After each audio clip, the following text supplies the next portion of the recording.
راضی حسن راضی خدا راضی حسین راضی خدا راضی حسن درود پڑھ دیجیے ملک محمد و آل محمد.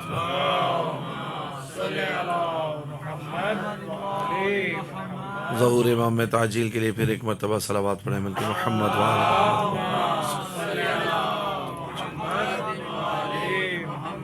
آج کی شب کی تعزیت و تسلیت امام زمانہ کی بارگاہ میں پیش کرتے ہوئے پھر ایک صلوات پڑھیں ملک محمد و آل محمد.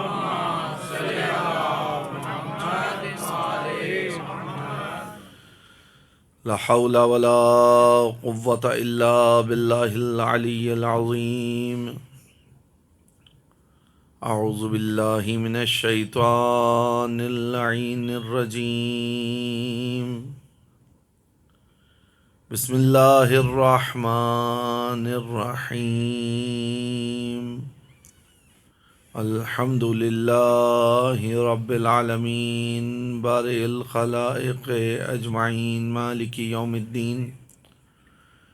الصلاة والسلام على اشرف الانبیاء والمرسلین خاتم النبیین رحمة للعالمین الذي دنا فتدلى فكان قاب قوسين أو أدنى. سیدنا و مولانا بالقاسم محمد و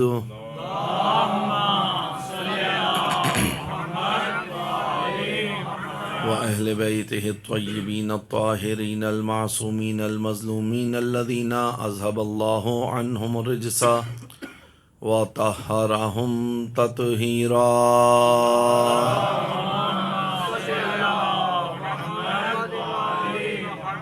لا سیما بقیت اللہ العظم روحی و ارواح العالمین لتراب مقدمہ الفدا واللعنۃ الدائمۃ الباقیۃ الابدیہ علی اعدائہم و منکری فضائلہم و غاصبی حقوقہم اجمعین من یوم ظلمہم و عداوتہم و غضبہم الی قیام یوم الدین. اما بعد قال اللہ فاعوذ باللہ من الشیطان الرجیم. بسم اللہ الرحمن الرحیم. من المؤمنین رجال صدقوا ما عاهدوا اللہ علیہ فمنهم من قضى نحبه ومنهم من ينتظر وما بدلوا تبدیلا. درود پڑھیں مل کے محمد وآلہ.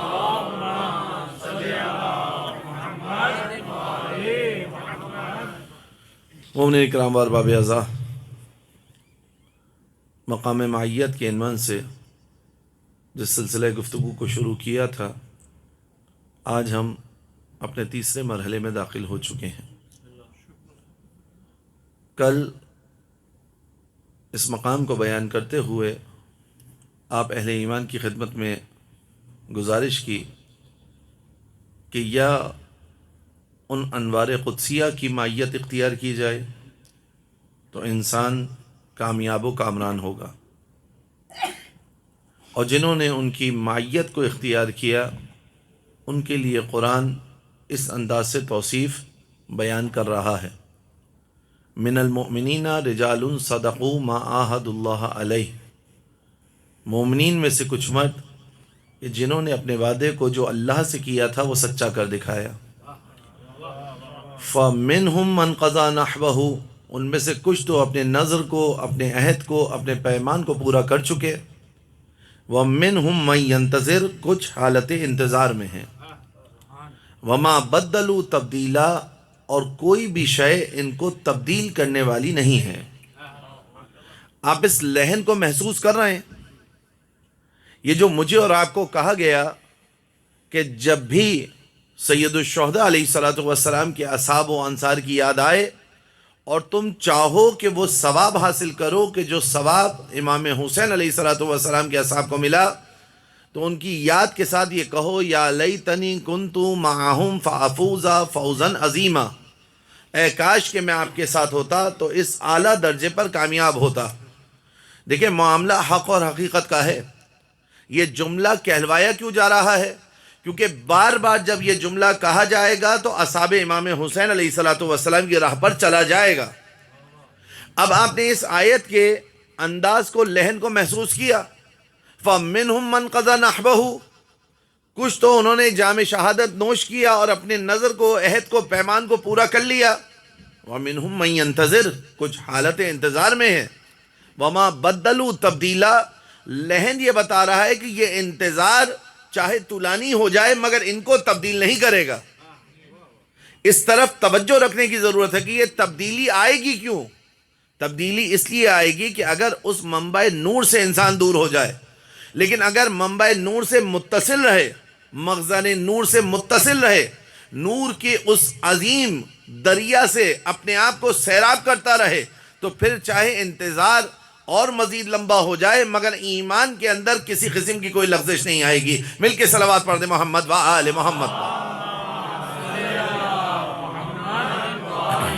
کل ولایت پذیری کے حوالے سے گفتگو ہوئی تھی اور آج بھی اس کو ہی کچھ ادامہ دیتے ہیں. اور میں نے کل آپ سے ایک وعدہ کیا تھا کہ کچھ مطالب قرآن سمیٹتا ہے اور کچھ مطالب کو گستردہ کر کے پھیلا کر بیان کرتا ہے. وہ کیسے مطالب ہیں انشاءاللہ ان کو آج بیان کریں گے. تو عرض کیا کہ یہ ولایت، اس کو قبول کرنا یہ انتہائی اہم ہے مقام معیت کے لیے. یعنی معیت حاصل نہیں کی جا سکتی جب تک انسان ولایت کے مطالب کو اور مراتب کو نہ سمجھے اور اس ولایت کو اختیار نہ کرے. اب جتنے بھی بزرگ شخصیات چاہے وہ دائرہ عصمت میں ہوں، مثلا 1,01,00,000 کم 24,000 انبیاء علیہم السلام، یا اس کے علاوہ اگر وہ موجودات اور مخلوقات جو کسی مرتبے پر فائز ہوئی ہیں، اگر آپ توجہ کریں تو روایات کے مطابق ان کا مرتبہ اس لیے بلند ہوا کیونکہ انہوں نے ولایت کا اعتراف کیا. اگر جمادات سے بات شروع کی جائے تو ان پتھروں میں عقیق کو جو سب سے بلند مرتبہ ملا ہے نا، یہ بلند مرتبہ عقیق کو اس لیے ملا کہ اس نے سب سے پہلے اللہ کی وحدانیت کا، رسول اللہ صلی اللہ علیہ وآلہ وسلم کی رسالت کا اور ائمہ معصومین بالاخص امیر المومنین علی بن ابی طالب علیہ السلام کی امامت کا اعتراف کیا. لہٰذا اس عقیق کی منزلت کیا ہوئی کہ یہ انگشتر مبارک رسول اللہ صلی اللہ علیہ وآلہ وسلم میں جڑا گیا اور اس کا پہننا مستحب قرار دیا گیا.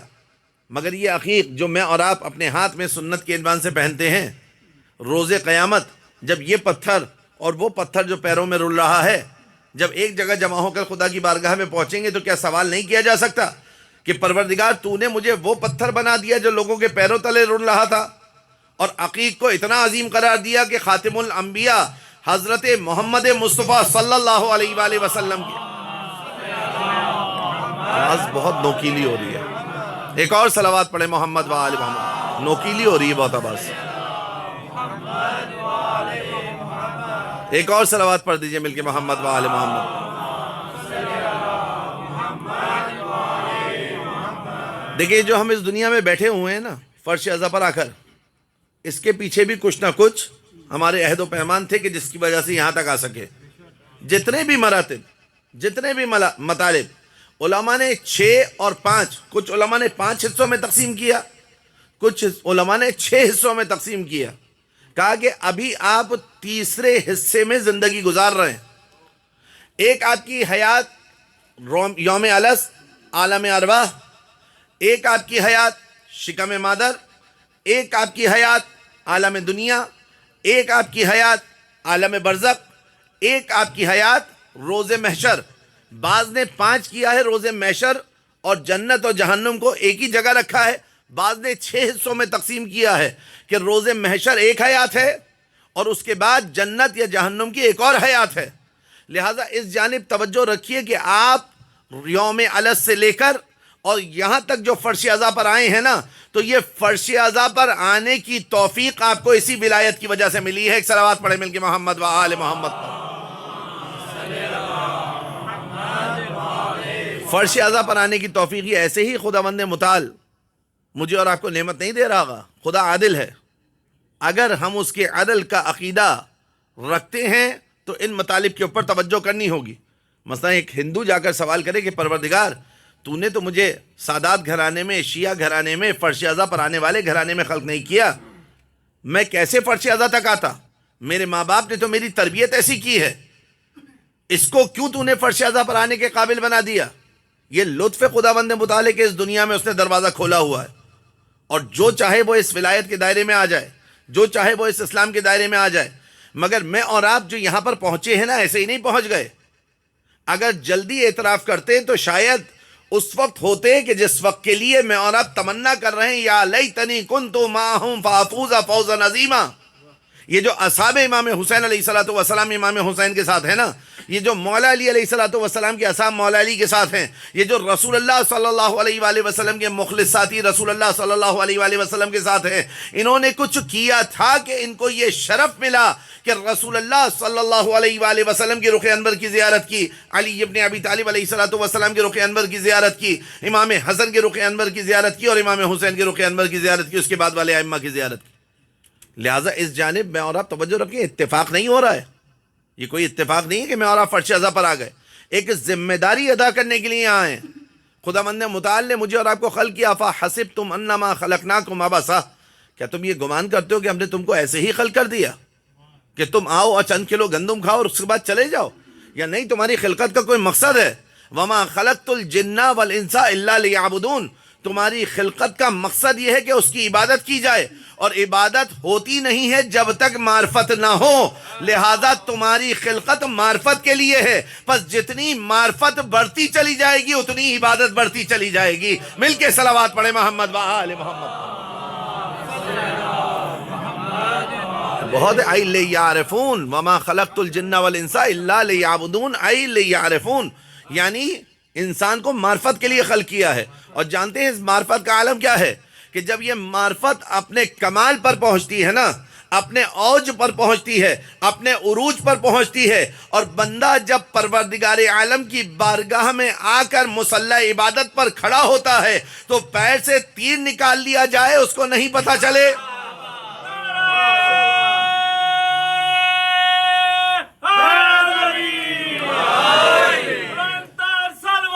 اللہم صلی علی محمد و آل محمد۔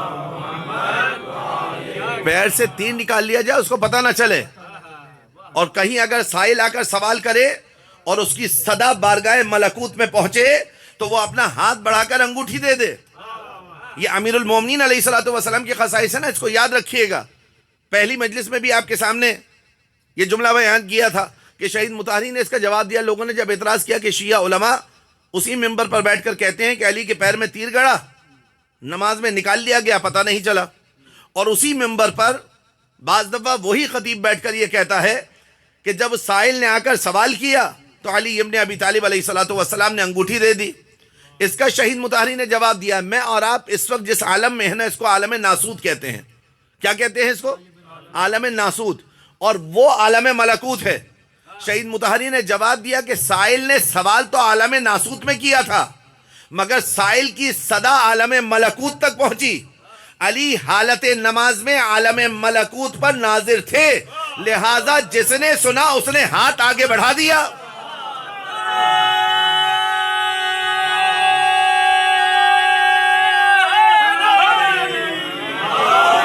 اور جب تیر پیر میں گڑا تھا اور تیر نکالا جا رہا تھا تو علی ابن ابی طالب علیہ الصلوۃ والسلام محو پرواز عالم ملکوت تھے۔ بلکہ اگر علی ابن ابی طالب علیہ الصلوۃ والسلام آئے، میں معصومین علیہ السلام کے لیے یہ کہوں تو بے جا نہیں ہوگا کہ جب یہ حرکت کرتے ہیں، جب یہ اپنے صحن میں قدم اٹھاتے ہیں، جب یہ راہ چلتے ہیں تو ان کے ساتھ عالم ملکوت حرکت میں ہوتا ہے، کیونکہ ان کا ایک ایک عمل میرے اور آپ کے لیے حجت ہے۔ ادھر ان کا کام ہوتا ہے، ادھر وہی آتی ہے اور اشارہ ہوتا ہے۔ توجہ ہے آپ کی؟ یہ عمل، یہ اعمال حضرت محمد علی محمد علیہ السلام، محمد والا، آپ ان کے اعمال کی طرف توجہ کیجئے۔ ابھی میرے بھائی نے مجھ سے پہلے سوال بھی کیا تو اتفاقاً آج کی مجلس میں مجھے یہ بیان بھی کرنا تھا کہ دیکھیں یہ میں اور آپ ہیں جو فضیلتوں کے لیے سرگردان ہیں، جو فضیلتوں کے لیے اپنے اعمال کو جمع کرتے ہیں، صدقات دیتے ہیں، نماز پڑھتے ہیں، روزہ رکھتے ہیں۔ تقسیم کی ہے نا مولا نے کہ ایک دفعہ انسان جنت کے شوق میں عبادت کرتا ہے، یہ عبادت تاجروں والی عبادت ہے۔ ایک دفعہ انسان جہنم کے خوف سے عبادت کرتا ہے، یہ عبادت غلاموں والی عبادت ہے۔ لیکن ایک دفعہ انسان آزاد ہو کر اللہ کے لیے اس لیے عبادت کرتا ہے کہ وہ لائق عبادت ہے، یہ ہے حقیقی عبادت۔ اسی لیے میرے اور آپ کے آقا اور مولا حضرت امیر المومنین یعصب الدین علی ابن ابی طالب علیہ الصلوۃ والسلام نے فرمایا الہی کفا بعزا ان اکون لک عبدا وکفا بی فخرا ان تکون علی ربا، اے اللہ علی کی عزت کے لیے یہی کافی ہے کہ علی تیرا بندہ ہے، اور علی کے فخر کے لیے یہی کافی ہے کہ تو اس کا رب ہے۔ اے اللہ انتا کما احب، تو ویسا ہے جیسا میں چاہتا تھا، فاجعلنی کما تحب، مجھے ایسا بنا دے جیسا تو چاہتا ہے۔ مل کے صلوات پڑھے محمد و آل محمد پر۔ آگا یہ الہی عہدہ جو امیر المومنین علیہ الصلوۃ والسلام کو ملا ہے، آپ یہ سمجھتے ہیں کہ ایسے ہی دے دیا خدا نے؟ یہ عہدہ ملا کیسا ہے؟ جناب زہرا مرضیہ سلام اللہ علیہ کا مقام و منزلت خداوند متعال نے جو اتنا عظیم رکھا ہے۔ مل کے صلوات پڑھے محمد و آل محمد پر۔ تھوڑا قریب آ جائیے تاکہ مجلس ڈسٹرب نہ ہو، تھوڑا سا قریب آ جائیے، ایک صلوات پڑھے مل کے محمد و آل محمد۔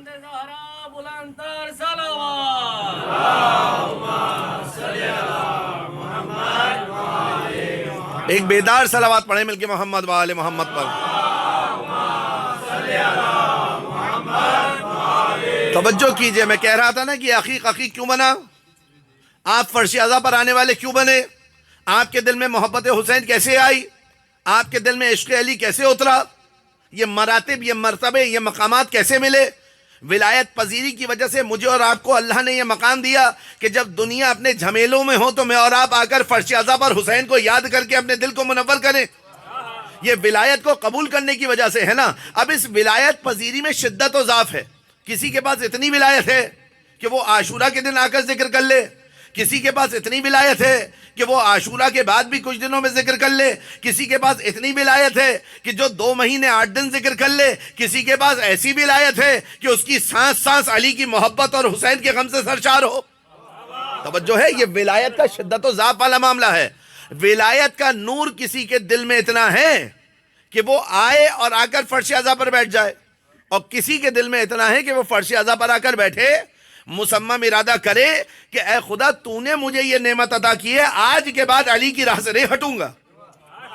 کسی کے دل میں ولایت کا نور اتنا ہے کہ وہ حسین ابن علی علیہ الصلوۃ والسلام کے روضے کی طرف رخ کر کے کہے یا لیتنی کنت معہم فافوز فوزا عظیما، اے کاش کہ میں آپ کے ساتھ ہوتا تو اس اعلیٰ درجے پر فائز ہوتا۔ لیکن کسی کے دل میں ولایت کا نور ایسا ہے کہ اے کاش میں ہوتا تو اس ہونے کے لیے عمل کرتا ہوا دکھائی دے، تاکہ جب زمانے کا امام اس کو پکارے تو یہ لبیک کہتا ہوا آگے بڑھے۔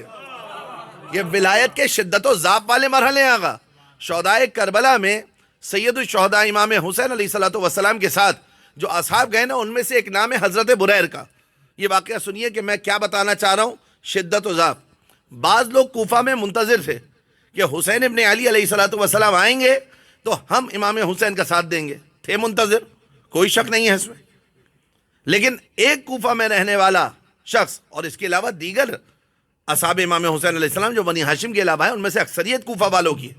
یہ بحث اپنے مقام پر کہ کیوں کوفہ والوں کو متہم کیا جاتا ہے اور کوفہ والے کیا منزلت و مقام رکھتے ہیں، اور جو ان کو شیعہ کہا جاتا ہے ان کی شیعت کیسی ہے، یہ ساری ابحاث اپنے مقام پر۔ لیکن یہاں پر سنیے کہ ایک شخص ایسا ہے کوفہ میں جس کا نام ہے حضرت بریر حمدانی۔ نام سن رکھا ہے نا آپ نے؟ مدرس قرآن ہیں، قرآن کا درس دیا کرتے ہیں۔ دیکھیں ولایت پذیری اور اس میں شدت و ضعف کا ہونا، شدت سمجھتے ہیں یعنی انٹینسٹی کا زیادہ ہونا، ضعف یعنی انٹینسٹی کا کم ہونا۔ اب یہ ولایت جس کے دل میں جتنی زیادہ ہے اس کا عمل اتنا ہی نکھرتا ہوا نظر آتا ہے، کیونکہ ولایت آپ کے دل میں جو ہے وہ آپ کے اعضاء و جوارح سے ظاہر ہوگی۔ اگر کل کی مجلس کا یہ جملہ یاد ہو کہ فرزدق نے آ کے کہا تھا قلوبہم معک سیوفہم علیک، کہ ان کے دل آپ کے ساتھ ہیں، ان کی تلواریں آپ کے خلاف ہیں، اگر یہ یاد آ جائے کہ تلواریں بھی امام کے ساتھ ہوں اور دل بھی امام کے ساتھ ہو تو ایسی ہستیاں نظر آتی ہیں۔ حضرت بریر نے جب سنا نا کہ امام حسین علیہ الصلوۃ والسلام نے قیام کیا ہے، کب کیا تھا امام حسین نے قیام؟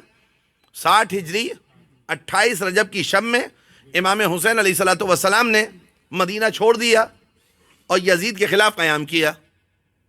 کوفہ سے پہلا خط کب آیا؟ 28 رجب سے پہلے یا 28 رجب کے بعد؟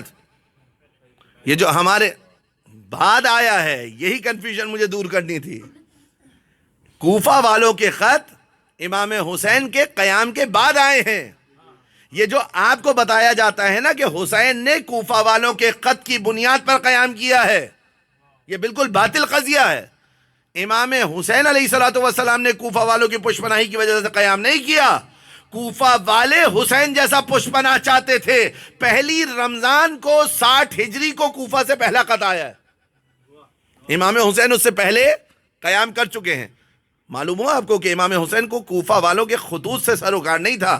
اگر کوئی امام حسین کا ساتھ نہ دیتا نا، امام حسین علیہ الصلوۃ والسلام اپنے انہی اصحاب کے ساتھ نکلتے. لیکن کچھ خط جب امام حسین علیہ السلام کی خدمت میں پہنچے، بریر علیہ السلام نے خط بھیجنے پر اکتفا نہیں کیا. ادھر امام حسین نے مدینہ چھوڑا، مکہ پہنچے. بریر بھی کوفہ چھوڑ کر امام حسین علیہ السلام کے پاس مکہ پہنچ گئے. کوفہ آنے کا انتظار نہیں کیا. یہ بریر کے اندر ولایت کا وہ حسن تھا جو بریر کو چین سے کوفہ میں بیٹھنے نہیں دے رہا تھا کہ میرا آقا جب مدینہ چھوڑ کر نکلا ہے، مکہ پہنچا ہے، اب میری ذمہ داری یہ ہے کہ میں اپنے آپ کو اس بحر نور سے متصل کروں، اس نور ولایت کے قریب ہوں، تاکہ جب اس نور ولایت کے میں قریب ہوں گا، جبھی تو میرے دل کے اندر جو ولایت ہے وہ اعضاء و جوارح سے ظاہر ہوگی. مل کے صلوات پڑھے محمد و آل محمد. بریر مکہ پہنچ گئے. امام حسین علیہ الصلوۃ والسلام نے 8 ذی الحجہ کو حج کو عمرے میں تبدیل کیا اور مکہ سے عراق کی جانب روانہ ہوئے. راستے میں فرزدق ملے، مسلم کی شہادت کی خبر آئی، ہانی بن عروہ کی شہادت کی خبر آئی. کوفے والوں کے حالات کا پوچھا. یہی شعر فرزدق نے پڑھا، قلوبہم معک وسیوفہم علیک.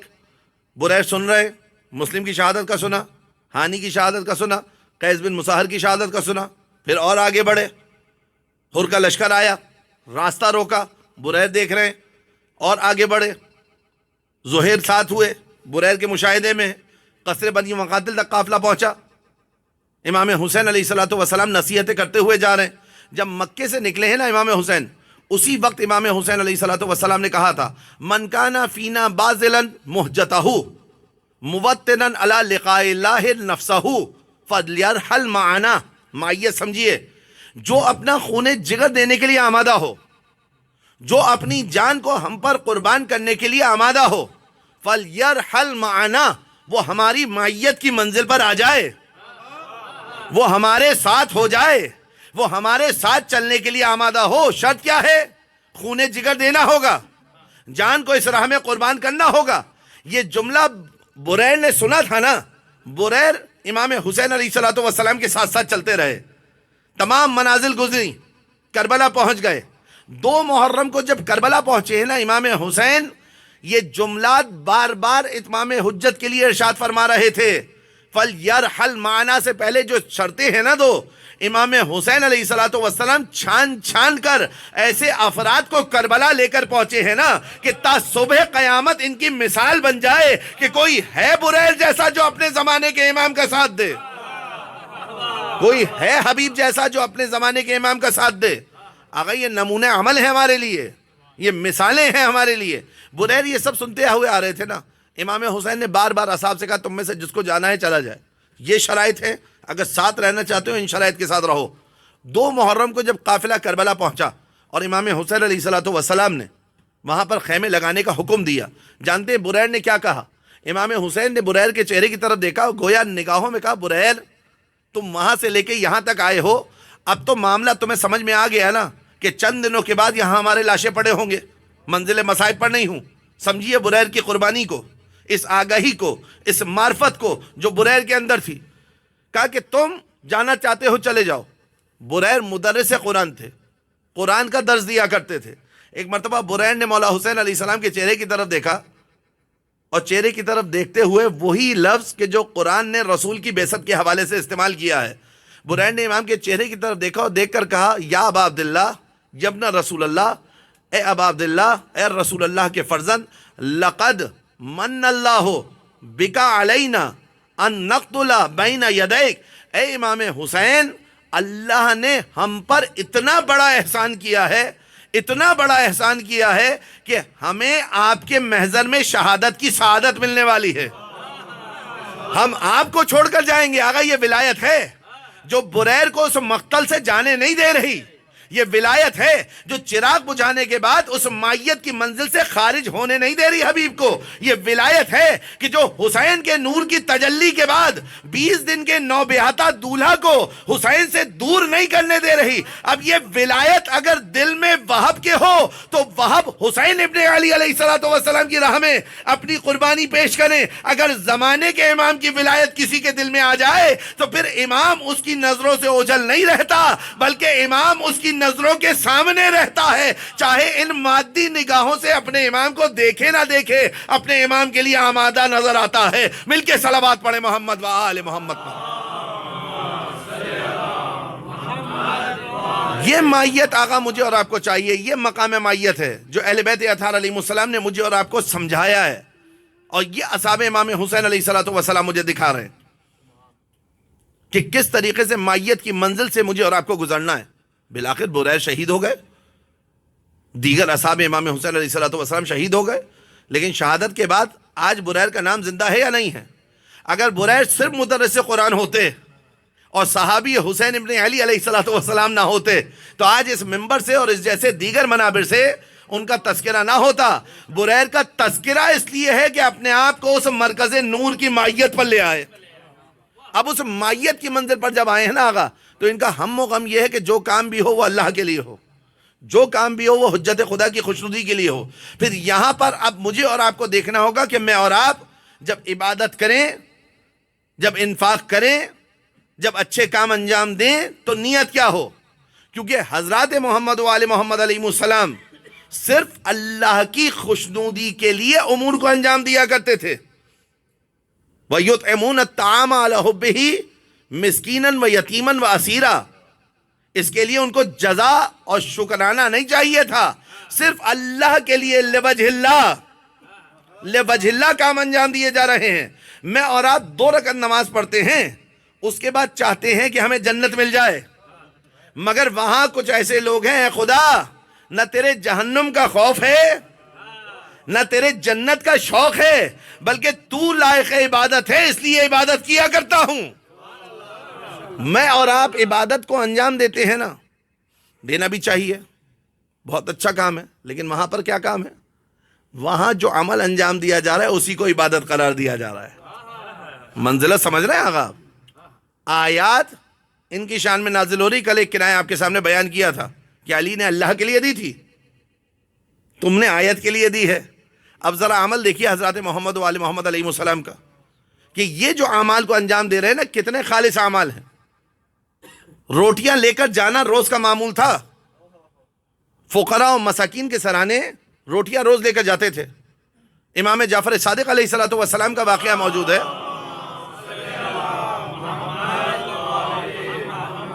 برساتی رات تھی، بارش ہو رہی تھی. امام صادق علیہ السلام کے ایک صحابی امام کے دروازے کے باہر دیکھا کہ امام علیہ السلام گھر سے نکلے، رات کی تاریکی میں دوش پر کچھ بار ہے، کچھ آگے چلے، اس بار میں سے کچھ زمین پر گرا.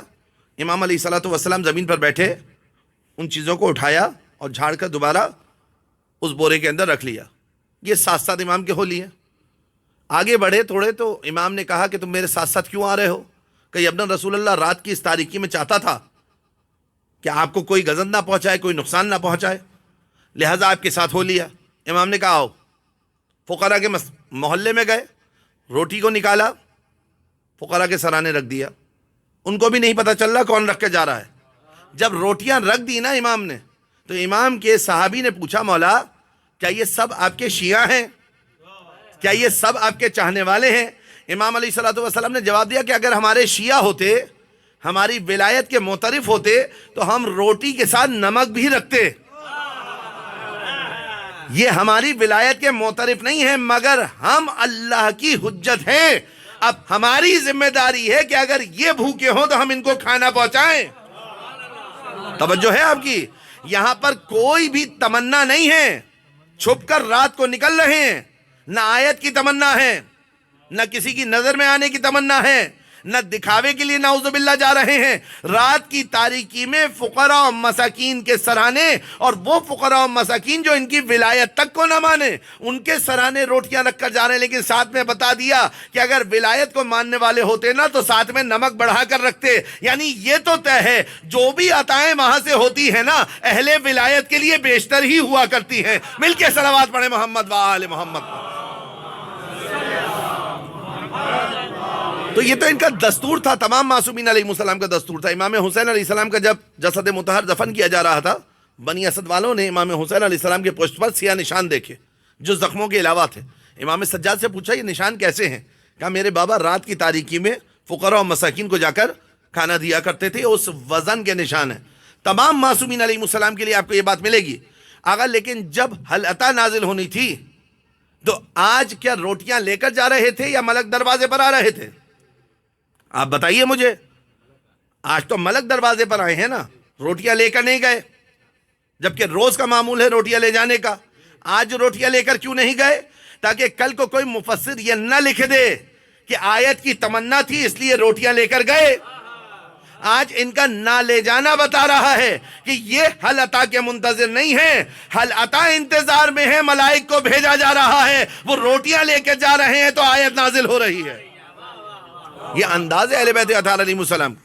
جنگ میں امیر المومنین علیہ السلام کی تلوار ٹوٹ گئی. جیسے ہی مولا علی علیہ السلام کی تلوار ٹوٹی، مولا نے تلوار پر انحصار کر کے جنگ نہیں شروع کی تھی، اللہ پر توکل کر کے جنگ کر رہے تھے نا.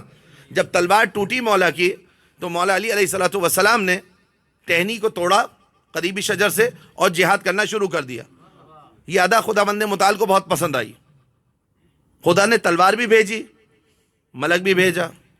لوگ اس کو علی کی فضیلت سمجھتے ہیں کہ علی کے ہاتھ میں ذوالفقار ہے، جبکہ یہ ذوالفقار کی فضیلت ہے کہ وہ علی کے ہاتھ میں ہے. یہ ذوالفقار کی فضیلت.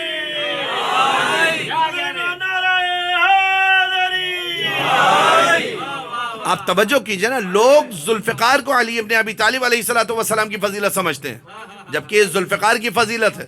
مولا علی علیہ السلام نے خدا کی ذات پر تکیہ کرتے ہوئے قریبی شجر سے ٹہنی کو توڑا اور اس کے بعد جہاد کرنا شروع کیا. یہ ادا خدا کو اتنی پسند آئی، ملک بھی بھیجا، تلوار بھی بھیجی. آیا ملک کہتا ہوا لا فتح الا علی لا سیف الا ذوالفقار، کہ نہ کوئی جوان علی جیسا ہے اور نہ کوئی تلوار ذوالفقار جیسی ہے. تو اب آپ کو پتہ چلا اگر تلوار مانگتے تو تلوار مل جاتی، مگر کوئی مورخ لکھ دیتا نا کہ مانگی تھی مل گئی. علی کا نام مانگنا بتا رہا ہے علی کو تلوار کی ضرورت نہیں ہے، ذوالفقار منتظر ہے دست علی میں آ کر باکرامت ہو. کل میں علم اس کو دوں گا جو کرار ہوگا، جرار ہوگا، غیر فرار ہوگا، خدا اور رسول کو دوست رکھتا ہوگا، خدا اور رسول اس کو دوست رکھتے ہوں گے. یہ عبادات ہے نا ساری. جہاد کیا ہے؟ جہاد کیا ہے؟ راہ خدا میں جہاد عبادت ہے نا. لیکن علی ابن ابی طالب علیہ السلام کا جہاد اور ہے، جس کی ایک ضربت ثقلین کی عبادت سے افضل ہو. اس کی کامل عبادات کی طرف کون توجہ کر سکتا ہے آقا؟ یہ صرف للہ ہی تھی نا. کہا کل میں علم اس کو دوں گا جو کرار ہوگا، جرار ہوگا، غیر فرار ہوگا، خدا اور رسول کو دوست رکھتا ہوگا، خدا اور رسول اس کو دوست رکھتے ہوں گے، اور خدا اور رسول کا فرما بردار و اطاعت گزار ہوگا. رسول اللہ صلی اللہ علیہ وآلہ وسلم نے جب دوسرے دن مجمع کی طرف نگاہ کی، مجمع میں سب تھے، سب موجود تھے سوائے علی ابن ابی طالب کے. رسول نے مجمع پر نگاہ کر کے پوچھا اینا علی، علی کہاں ہے؟ کہا یا رسول اللہ علی آشوب چشم میں مبتلا ہے، علی اس مجمع میں نہیں آ سکتے. کہا علی کو بلایا جائے. علی ابن ابی طالب آ گئے. رسول نے اپنے لعاب فیض سے علاج کیا. امیر المومنین علیہ السلام کی آنکھوں کی سرخی غائب ہو گئی. علم علی کے ہاتھ میں دے دیا. اگر سمجھ میں آیا کہ علی مجمع میں کیوں نہیں تھے؟ کیونکہ اگر مولا علی مجمع میں ہوتے تو دنیا لکھتی کہ متمنیان علم میں ایک نام علی کا بھی تھا. علی کی غیر حاضری بتا رہی کہ علی کو علم کی تمنا نہیں ہے، علم تمنا کر رہا ہے دست علی میں آ کر مبارک ہو جائے. اسی لیے آج بھی علم اس دن کے بعد سے یا علی کے ہاتھ میں نظر آیا یا علی والوں کے ہاتھ میں نظر آیا. یہ معاملات اللہم صلی علی محمد. عبادات ان کی تمام عبادات خالصۃ لوجہ اللہ، اللہ کے لیے ہیں. یہ جو مرتبہ ان کا بڑھایا ہے نا خداوند متعال نے، اور اس مرتبے پہ ان کو فائز کیا ہے. ہم زیارت جب پڑھتے ہیں جناب زہرہ مرضیہ صلوات و سلام اللہ علیہا کی، اتوار کے دن اس زیارت میں ہم بی بی سے کہتے ہیں السلام علیکم یا ممتحنہ، اے بی بی آپ پر ہمارا سلام ہو کہ جس کا امتحان لیا گیا۔ توجہ ہے آپ کی؟ یہ فاطمہ زہرا سلام اللہ علیہا کو اللہ نے جو بلند مقام دیا ہے نا، اور لوگ آپ سے سوال کرتے ہیں، اور اکثر جوانوں کے ذہن میں آتا ہوگا یہ سوال، مجھ سے بہت سارا جوانوں نے پوچھا ہے کہ بھائی ان کو اللہ نے امام بنا دیا، ایسا ہی ہے نا؟ ان کو امام بنایا تو کسی وجہ سے بنایا، وہ وجہ یہ ہے، ایسے ہی امام نہیں بنایا اس نے، خدا عادل ہے۔ امام علی علیہ الصلوۃ والسلام کو جو مرتبہ دے رہا ہے کسی سبب سے دے رہا ہے، جناب زہرا کو جو مقام عطا کر رہا ہے کسی سبب سے عطا کر رہا ہے۔ اب کہا السلام علیکم یا ممتحنہ، سلام ہو آپ پر اے بی بی جس کا امتحان لیا گیا۔ کب امتحان ہوا؟ امتحنک الذی قبل ان یخلقک، آپ کا امتحان لیا گیا اس سے پہلے کہ آپ کی خلقت ہو۔ توجہ ہے؟ آپ کا امتحان لیا گیا اس سے پہلے کہ آپ کی خلقت ہو۔ امتحان کو فوراً ڈینائی مت کیا کریں کہ ان کو امتحان کی کیا ضرورت تھی۔ درست ہے ان کو امتحان کی ضرورت نہیں، درست ہے علم خدا میں ہے کہ یہ کیا ہیں، درست ہے خدا بند متعال جانتا ہے کہ ان کا مقام کیا ہے، خدا سے بہتر کون جانے گا ان کے مقام کو، لیکن امتحان لینا کیوں ضروری تھا؟ اس لیے کہ کل اگر کوئی کہے کہ پروردگار تو نے ان کو یہ اعلیٰ مقام دے دیا، اگر ہمیں بھی دے دیتا تو ہم بھی یہ کرتے، تو جواب یہ ہے کہ یہ تو امتحان کے بعد اس منزل پر پہنچے ہیں، تمہارے لیے بھی دروازہ کھلا تھا، اگر امتحان میں کامیاب ہو جاتے تو تمہیں بھی یہ منزلت مل جاتی۔ یہ امتحان ان کی ضرورت نہیں تھی، یہ امتحان ان لوگوں کے لیے کہا دیا گیا کہ جو لوگ یہ دعویٰ کرنے والے تھے۔ تو آج میں اور آپ جو فرش اعضا پر آ کر بیٹھ رہے ہیں یہ ولایت کا سبب ہے، اور اسی ولایت کے سبب میں اور آپ امام حسین علیہ الصلوۃ والسلام کا ذکر کر رہے ہیں۔ اگر اس ذکر کو میں اور آپ صحیح طریقے سے انجام دیں اور کربلا کو قصہ ماضی کے بجائے اپنے لیے نمونہ عمل اور مثال قرار دیں تو ہمیں کربلا میں ایسے ایسے مدرسین نظر آئیں گے جو میری اور آپ کی زندگیوں کو نکھار سکتے ہیں۔ بالاخص ان مدرسین میں ایک ذات سب سے اعلیٰ اور بعد سید الشہداء حضرت ابو الفضل العباس علمدار علیہ الصلوۃ والسلام کی ہے، کہ جنہوں نے اپنے وجود کو ولایت کے اتنا قریب کیا کہ ولایت حضرت عباس علمدار علیہ السلام کے وجود میں گھل مل گئی۔ یہ جو امام کی طرف سے اسناد حضرت عباس علمدار علیہ السلام کو ملی ہے نا، کانا امنا العباس نافذ البصیرہ، ہمارے چچا عباس کے بصیرت جن کے اندر راسخ تھی۔ اور دوسری مدرسہ آپ کو ملیں گی حضرت زینب علیہ مقام سلام اللہ علیہ۔ بس یہ دو ہستیاں جو کربلا میں مجھے اور آپ کو نظر آ رہے ہیں نا، ان کو ولایت کے حوالے سے استاد قرار دیں۔ جب ان کے در سے آپ اور میں ولایت کا درس لیں گے نا تو پھر اس ولایت میں کوئی ضعف نہیں ہوگا بلکہ اطاعت ہی اطاعت ہوگی۔ کبھی اپنے آپ سے سوال کیجئے کہ آقا حضرت ام البنین کے 4 فرزندان کربلا میں شہید ہوئے، اور برادران اہل سنت اس سوال کو بہت زیادہ اٹھاتے کہ صرف عباس کا ہی ذکر کیوں اٹھاتے ہیں نا؟ وہ یہ سمجھتے ہیں کہ ہم ناموں کی وجہ سے کچھ شہداء کا ذکر نہیں کرتے، جبکہ ہمارا مکتب وہ ہے جس کو ناموں سے سروکار نہیں ہے، کاموں سے سروکار ہے۔ ہمیں ناموں سے کیا سروکار آگا، ہمیں کاموں سے سروکار ہے۔ کس نے حجت خدا کا ساتھ دیا؟ اگر حجت خدا کا ساتھ دینے والا جون یعنی غلام بھی ہونا تو اس کے قدموں کی خاک ہماری آنکھوں کا سرما ہے۔ اگر ولایت کسی کے دل میں راسخ ہو جائے نا تو میثم تمار کھجور فروش بھی ہونا، لیکن ہم ان کو اپنا سردار بنانے کے لیے تیار ہیں اور ان کے غلام بننے کے لیے تیار ہیں۔ ہمارا معاملہ ناموں کا نہیں ہے، ہمارا معاملہ کاموں کا ہے۔ اب حضرت عباس علمدار علیہ السلام کے 3 بھائی کربلا میں شہید ہوئے ہیں، اور ان 3 بھائیوں نے کربلا میں سید الشہداء علیہ السلام کے محضر میں اپنی شہادت کے نذرانے پیش کیے ہیں۔ لیکن آپ جانتے ہیں عباس کا ہی تذکرہ کیوں ہوتا ہے؟ مولا علی علیہ الصلوۃ والسلام کی جناب فاطمہ سلام اللہ علیہ کے بعد کئی ازواج تھیں۔ آپ جانتے ہیں ام البنین کا تذکرہ کیوں ہوتا ہے؟ امام موسیٰ بن جعفر علیہ السلام کی 19 بیٹیاں تھیں، ان 19 میں سے آپ جانتے ہیں حضرت معصومہ کا تذکرہ کیوں ہوتا ہے؟ بھائی کوئی نہ کوئی تو راز ہوگا کہ آپ 19 بیٹیوں میں سے ایک حضرت معصومہ کا ذکر اتنا زیادہ کریں۔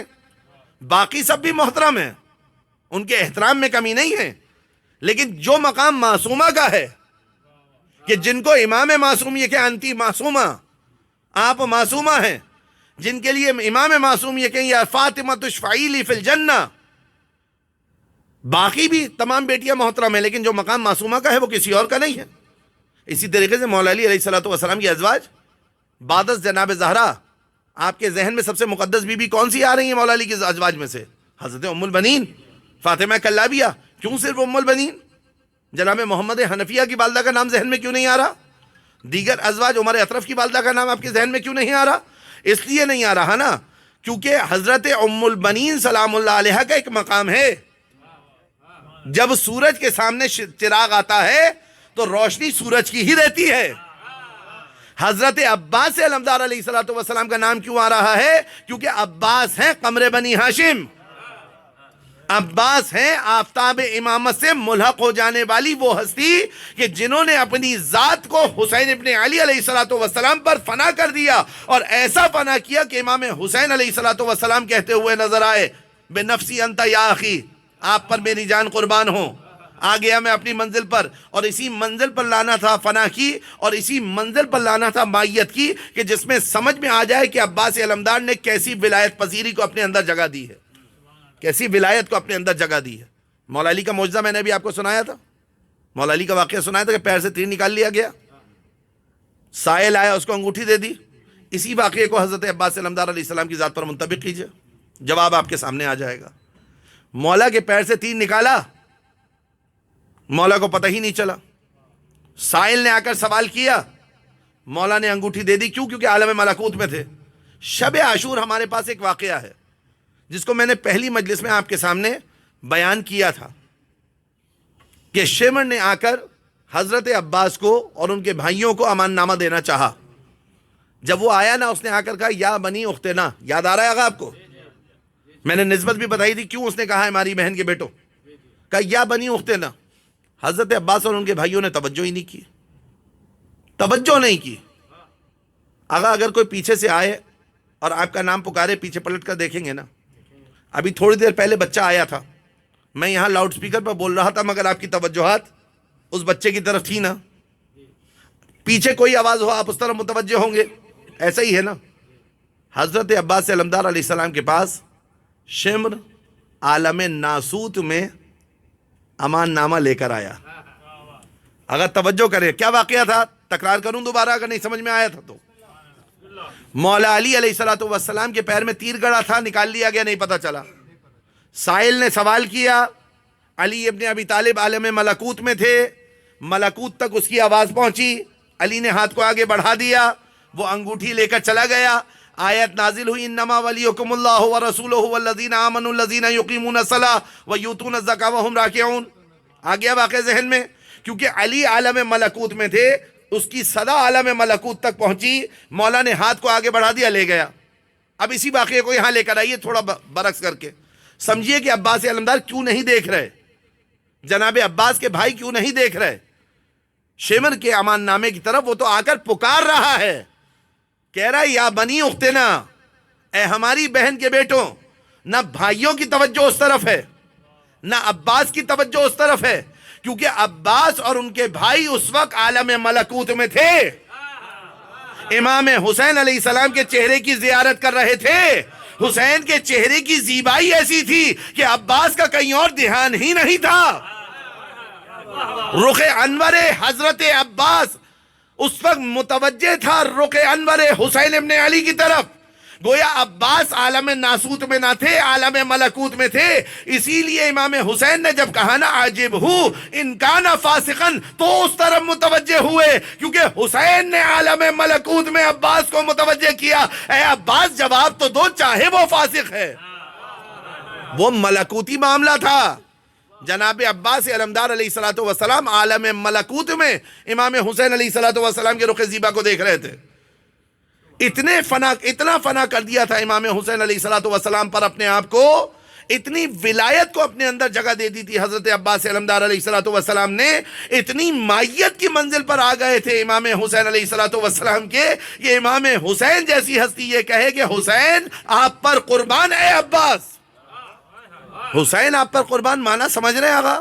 یہ بھائی کی بھائی سے محبت نہیں ہے، یہ ایک امام کی ایک خالص اطاعت گزار سے محبت ہے۔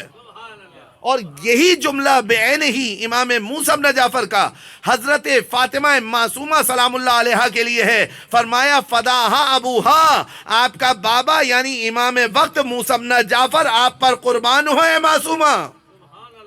یہ منزل ایسے ہی نہیں مل جاتی، یہ سند ایسے ہی نہیں مل جاتی، اس کے لیے مائیت پر آنا پڑتا ہے، اس کے لیے مائیت کی منزل سے گزرنا پڑتا ہے، اس کے لیے امامت کے ساتھ ہونا پڑتا ہے، اس کے لیے امامت کے مزاج میں اپنے آپ کو ڈھالنا پڑتا ہے۔ جب امامت کے مزاج میں انسان اپنے آپ کو ڈھال لیتا ہے نا تو کنیز فضہ، کنیز جناب زہرا کی کنیز جناب فضہ 25 سال تک کلام کرتی ہے مگر قرآن کے علاوہ کوئی اور کلام نہیں ہوتا۔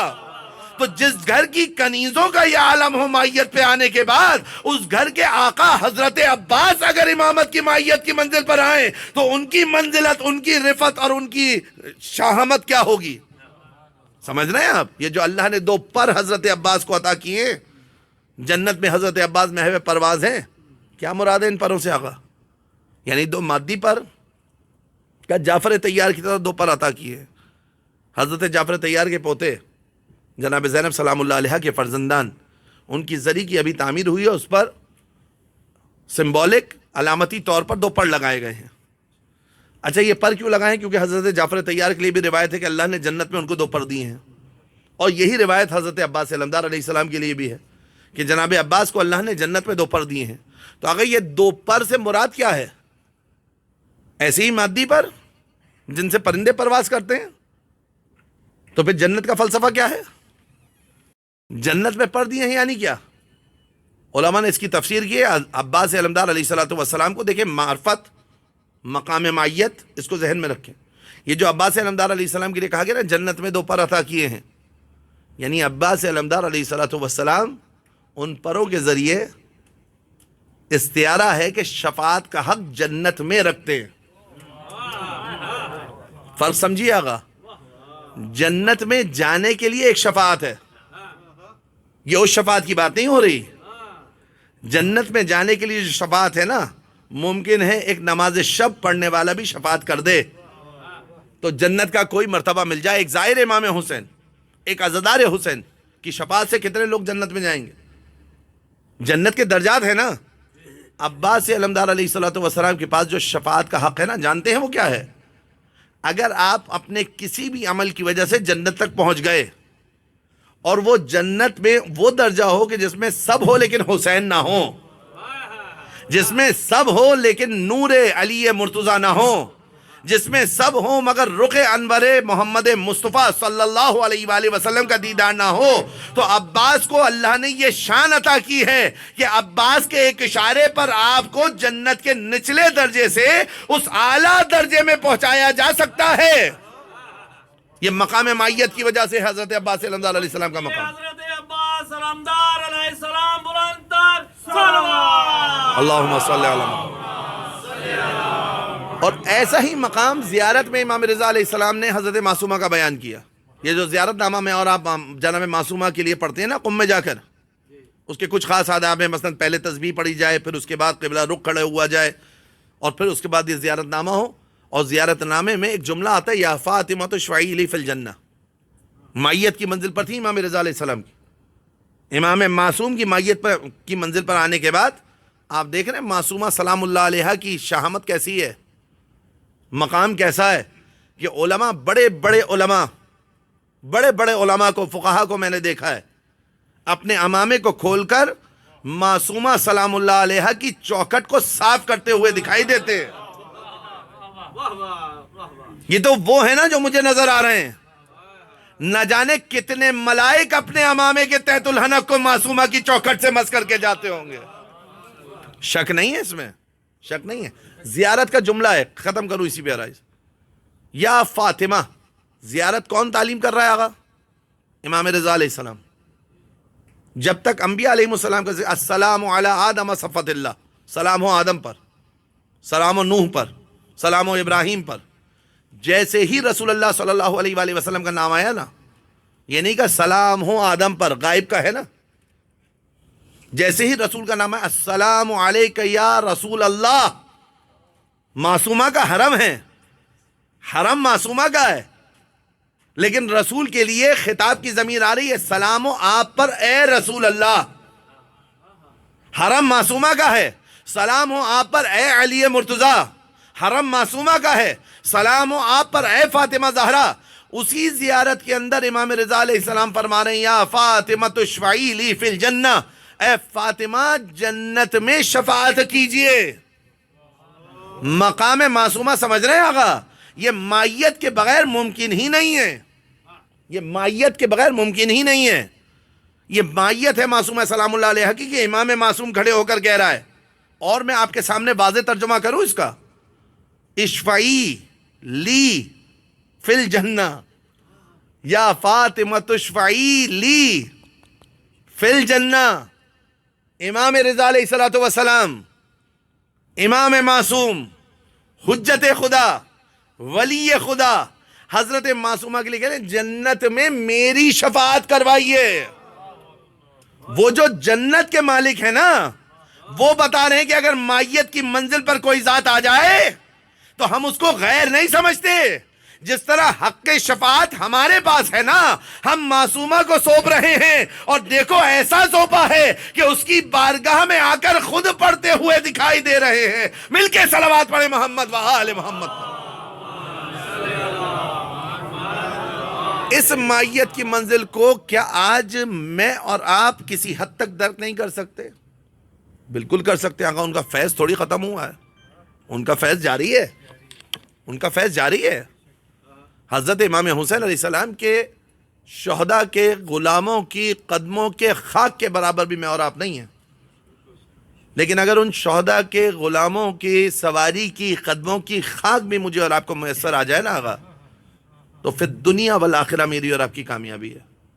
یہی فرش ازا مجھے اور آپ کو اس قابل بنانے والی ہو کہ میں اور آپ اپنے زمانے کے امام کے لیے ان ذوات قدسیہ کو دیکھ کر وہ اقدامات انجام دیں کہ جو انہوں نے ہمیں سکھایا ہے،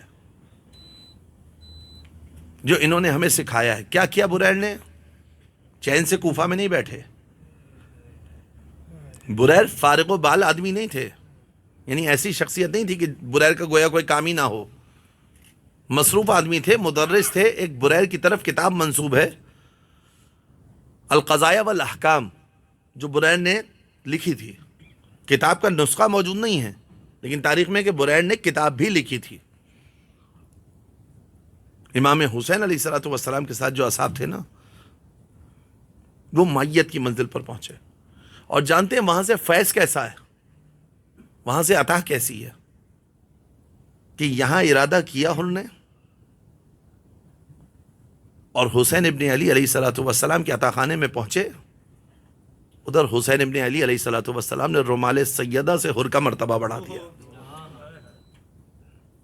جانتے ہیں وہاں عطا کیسی ہے، کیسی عطا ہے؟ مقتل میں عجیب عبارت ہے، دو خارجی بھائی، اسی عنوان سے لکھا ہے۔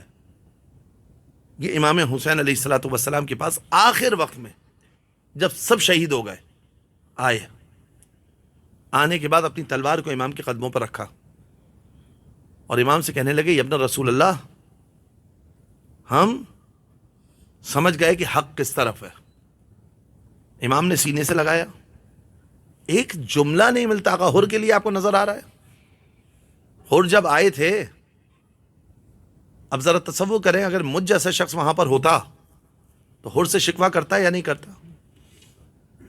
امام حسین نے کوئی شکوہ نہیں کیا۔ اچھا امام حسین تو امام ہے نا، مجھے کسی اور شہید کا کوئی شکوہ بتا دیجئے۔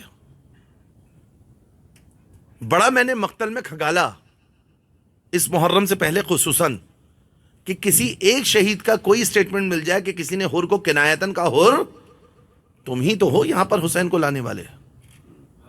اگر یہ شہداء مائیت کی منزل پر تھے، جب آقا نہیں کہہ رہے تو ہمیں کہنے کی کیا ضرورت ہے؟ جب ایسی اطاعت آ جائے نا آقا، تو اس کو کہتے ہیں منزل مائیت، اس کو کہتے ہیں مقام مائیت۔ جب جناب زہرا کے در پر حملہ ہوا تھا نا، جانتے ہیں سب سے پہلے تلوار کو نیام سے نکالنے والا کون تھا؟ نام ہے نا آپ کے ذہن میں؟ جو جمل میں علی ابن ابی طالب علیہ السلام کے مقابل تھا، در سیدہ پر حملہ ہو رہا ہے، یہ اس وقت تلوار نکال رہا ہے، جبکہ سلمان کیا کہہ رہے ہیں؟ زبیر تم سے بہتر تلوار چلانا علی جانتے ہیں۔ یہ ہے مقام معیت کہ کب آقا تلوار چلائیں تو میں ان کی تلوار چلانے میں ساتھ دوں، جب آقا صبر کریں تو میں ان کے صبر میں ساتھ دوں، جب آقا قیام کریں تو میں ان کے قیام میں ان کے ساتھ ہوں، جب آقا صبر کا حکم دے تو میں صبر کرنے میں ساتھ ہوں، غیبت کے زمانے میں ہوں ان کے ساتھ ہوں، حضور کے زمانے میں ہوں ان کے ساتھ ہوں، مولا موجود ہوں میری نگاہوں کے سامنے ہوں اطاعت گزار ہوں، مولا پردہ غیب میں ہوں اطاعت گزار ہوں۔ آج بھی کتنے افراد ہوں گے جو میری اور آپ کی نگاہوں کے سامنے نہیں لیکن مائیت کی منزل پر ہوں گے، وہ اپنے وظیفے کو ادا کر رہے ہوں گے اسی فرش ازا کے ذریعے۔ کسی ایک شہید کا جملہ، کسی امام حسین علیہ السلام کے جانثار کا جملہ نہیں ملتا کہ امام حسین نے نہیں کہا، عباس علمدار نے نہیں کہا، علی اکبر نے نہیں کہا، قاسم نے نہیں کہا، یہ تو بنی ہاشم تھے، ان کا اخلاق تو کریمانہ تھا، مگر کوئی تو یہ کہہ دیتا ہر آپ کی وجہ ہی سے تو حسین یہاں آئے ہیں۔ بلکہ اس کے برعکس کیوں نہیں کہہ رہی ہے؟ اس لیے کہ مقام مائیت پر ہے، قلبی لقلبکم سلم کی منزل پر ہیں، ان کا دل حسین ابن علی کے دل کے ساتھ جڑا ہوا ہے، ان کے امور امام حسین علیہ السلام کے حکم کے تابع ہیں۔ حد تو یہ ہے کہ نہ صرف یہ کہ کسی نے کچھ نہ کہا، بلکہ اس کے برعکس ایک ضعیفہ خیمے سے آئیں اور آ کر کا حر خوشا بحال تمہیں علی و فاطمہ کی بیٹی سلام کہہ رہی ہیں۔ اللہ ولی الذین آمنوا یخرجہم من الظلمات الی النور، ظلمات سے نور کی طرف نکالنے میں اہل بیت اطہار علیہ السلام نے جو قربانیاں اٹھائی ہیں نا، وہ قربانیاں بڑی عظیم ہیں۔ علی و فاطمہ کی بیٹیاں سلام کہہ رہی ہیں۔ حر جا کر شہید ہوئے، امام حسین علیہ السلام نے گلے پر رومال سیدہ باندھا۔ کہا جاتا ہے کہ چند سالوں بعد ایک بادشاہ نے قبر کی مرمت کے وقت اس رومال کو اتروانا چاہا، حر کے لاشے سے صدا آئی کہ یہی تو سند ہے۔ اگر اب آپ ذرا دل پر ہاتھ رکھ کر بتائیے، جس فاطمہ کے رومال کی یہ کرامت ہو، اس فاطمہ کی چادر کا عالم کیا ہوگا؟ لیکن سیدہ زینب کے سر سے وہی چادر لوٹ لی گئی۔ آج مجھے اس بی بی کا تذکرہ کرنا ہے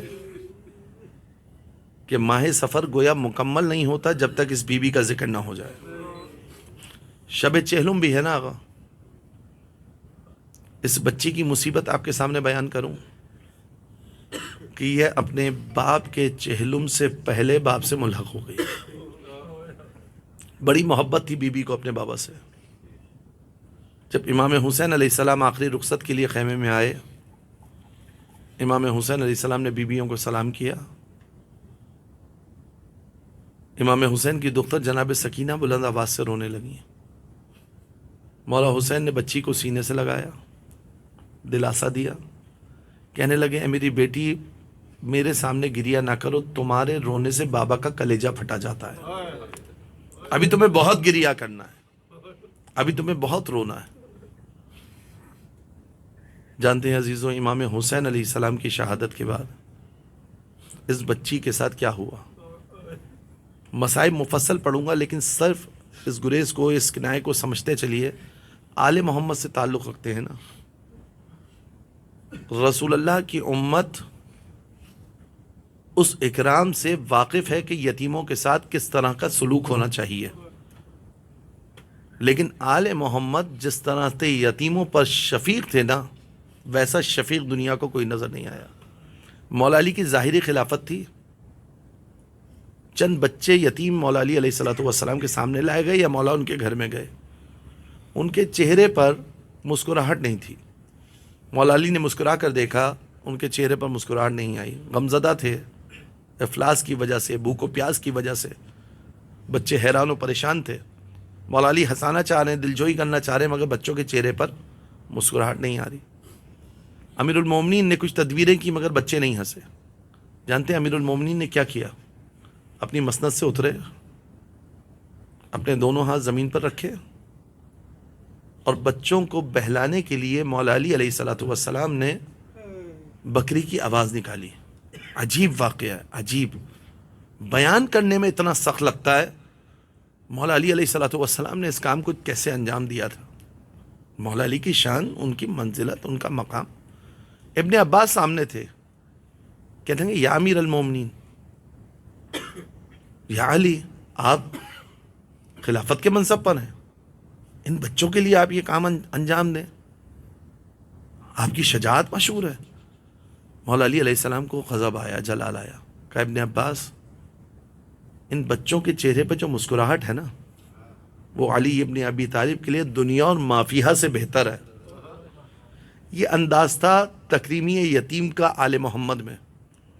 اور جب مسلم کی شہادت کی خبر آئی تھی نا، امام حسین علیہ السلام نے بھانجی کو پاس بلایا، پاس بلانے کے بعد بھانجی کے سر پر ہاتھ پھیرا، مسلم بہنوئی تھے امام حسین کے، بچی کو کچھ ہدیہ دیا اور کہا بیٹی آج سے تم مجھے اپنا بابا سمجھنا۔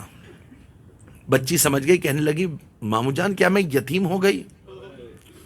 امام حسین نے شہادت کی خبر دی، میں بس اتنا کہوں گا مولا اگر آپ کے پاس آپ کی 3 سالہ دختر موجود ہو تو اس کو اپنی نظروں کے سامنے سے ہٹا دیجئے، ورنہ یتیمی کا تصور اس کے ذہن میں یہی بن جائے گا۔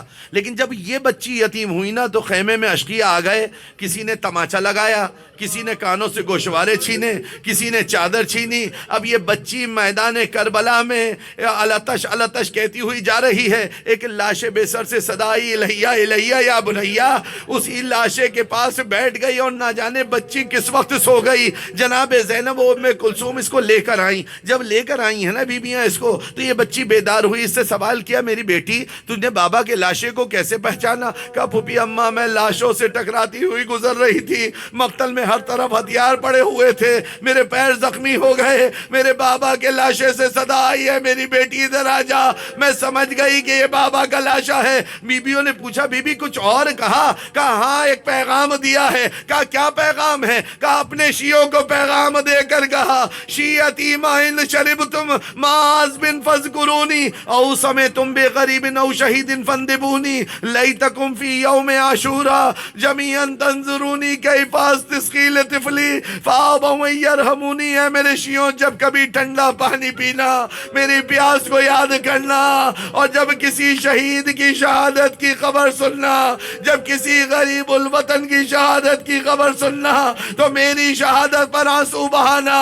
اور اے میرے شیعوں کاش تم روز عاشورہ ہوتے اور اس باپ کی غربت کو دیکھتے کہ کیسے میں اپنے بچے کے لیے پانی مانگ رہا تھا، اشقیاء نے مجھ پر رحم کرنے سے انکار کر دیا۔ اب یہ بچی اس کے بعد سے طرح طرح کی مصیبتوں میں مبتلا ہوئی، کبھی شمر آ کر گھڑکیاں دیتا ہے، کبھی خولی نیزے کی یعنی چبھتا ہے، کبھی کوئی آ کر تماچا لگا کر جاتا ہے، مگر یہ بچی کبھی چچا کو یاد کرے، کبھی بابا کو یاد کرتے کرتے زندان شام پہنچ گئی۔ سر شام زندان پر آ کر بیٹھتی ہے۔ بھیا سجاد یہ سر شام پرندے کہاں جاتے ہیں؟ اے میری بہنا اپنے اپنے آشیانوں کی طرف جاتے ہیں۔ بچی تڑپ کر پوچھتی بھیا میں کب وطن جاؤں گی؟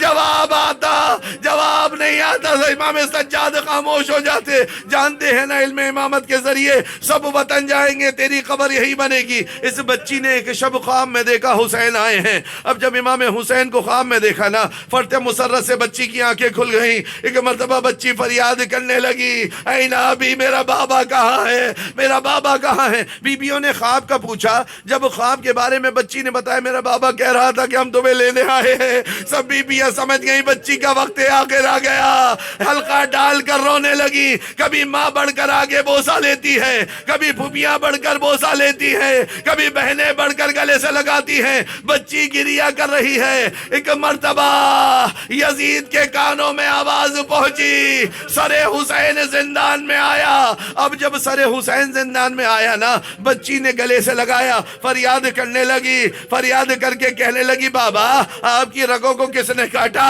بابا آپ کے گلے پر کس نے خنجر پھیرا؟ اے بابا آپ کے گلے پر کس نے خنجر پھیرا؟ اے بابا مجھے اس کم سنی میں کس نے یتیم کیا؟ اے بابا آپ کے بعد میرے تماچے لگے، کانوں سے گوشوارے چھنے۔ یہ کہتے کہتے بچی خاموش ہو گئی۔ سید سجاد اٹھے، شانہ ہلایا، انا للہ و انا الیہ راجعون۔ ایک ماں پر قیامت گزر گئی، خاک زندان پر گری، خاک کو اٹھا کر سر پر ڈالا، بچی کے ننھے سے لاشے سے خطاب کر کے کہنے لگی، اے میری دکھیا بیٹی، تیرے بعد گویا رباب کا تعلق آل محمد سے ٹوٹ گیا، اور ایک اصغر تھا جسے کربلا میں کھو دیا، تو نے زندان میں داغ مفارقت دیا، بچی زندان میں دفن ہو گئی۔ بس آقا آخری روایت سن لیجئے، بچی زندان میں دفن ہو گئی، ماں زندان سے چلی گئی، پھپھیاں زندان سے رہا ہو گئی، بہنیں زندان کو رخصت کہہ چکی، بچی کی قبر زندان میں ہے۔ آج بڑا عالی شان روضہ ہے، جب جائیے گا نا تو بی بی کو سلام کیجئے گا۔ آج بڑی روشنیاں ہیں، لیکن جیسے ہی بچی کی ذریعے سے آپ جا کر توسل کریں گے نا، اندر ایک اور جالی ہے جس سے سمجھ میں آتا ہے کہ یہ وہ بچی ہے کہ جس کی قبر زندان میں تھی۔